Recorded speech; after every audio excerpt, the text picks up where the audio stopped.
I mean, I think you look at a lot of the games in the back half of an NFL season, and we still have quite a few games left on the schedule, and outside up north, they're going to be cold and potential snow. So I think you deal with whatever the weather is, whatever day you're playing. So I think I know the day that we went out and it was snowing a little bit. Obviously, it's not like it is right now, but still, I think we fared all right. Have you guys before the draft, people talked about the size of your hands and feet.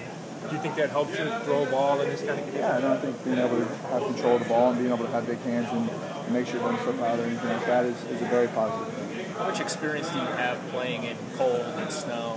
I think the only game that I played under 40 degrees probably is maybe just one game at Missouri last year. It might have been under 40. It might have been the only one I played there. Have you asked? That's it. Yeah. Sorry.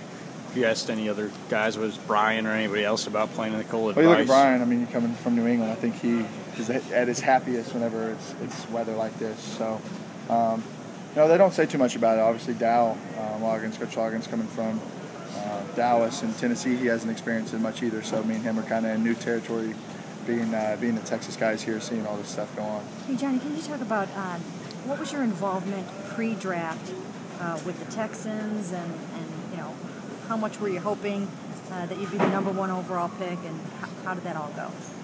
Well, I think I had a good relationship with their general manager, and got an opportunity to be looked at there at potentially their draft pick, and obviously it didn't go that way, and I'm here and very happy about that. But for me, coming from Texas, having those Texas roots, and one of the two teams that are in Texas, having the possibility of potentially maybe needing a quarterback, having the first pick in the draft, it was obviously something that was intriguing to me and stuck out to me. And but at the same time, I never had my heart set on any one team, or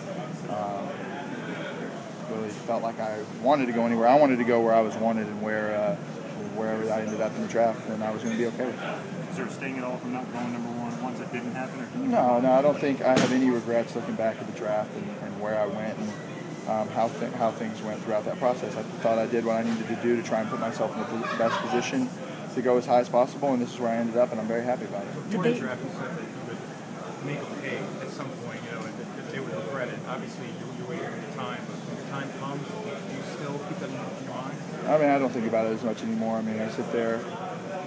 Obviously, I feel I'm going to have a chip on my shoulder on any team that passes me, not just the Texans, but I think when my time comes and I get a chance to play and show really what I'm made of in this league, hopefully I do make some people regret not taking it. You mentioned at the time in the shadows has been valuable for you this season.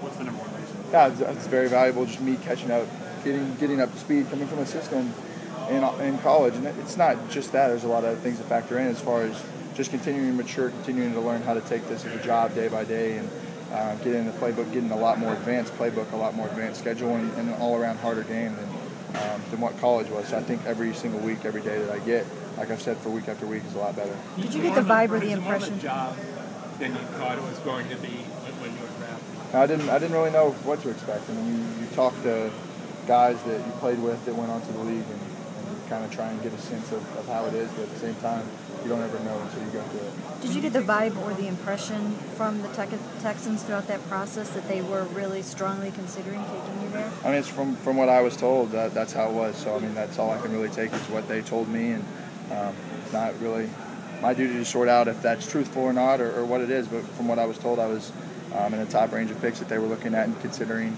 at the top spot. Obviously, it didn't go that way, but that's just what I was told.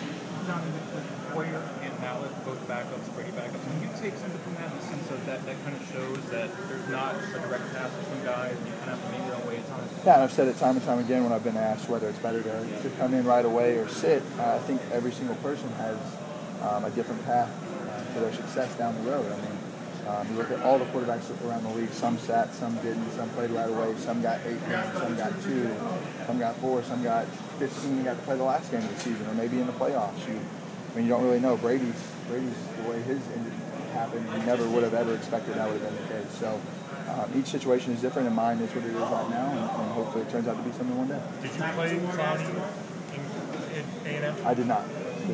Do you look at their situation right now and think, oh, they already benched their starter and they're throwing the next guy in, and that could have been you if you were there?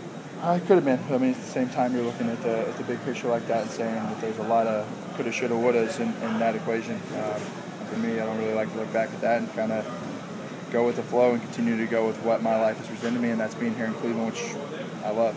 Cover of Golf Digest always a goal of yours? I don't know if it was necessarily a goal, but at the same time, it was a really strong bond I had between me and my dad, and something that's played a huge role in my family and my upbringing. And at the same time, the tournaments that I've done with Charlie, and that was what was the main story, was just about my relationship with Charlie as well, and people giving back. And I don't even really feel and look at it as giving back. It was more, luckily for me, I got to have this kid in my life who made a big impact on my life as maybe I did in his. So, and just within that, golf played a huge part in our friendship, and at the same time, with my family as well.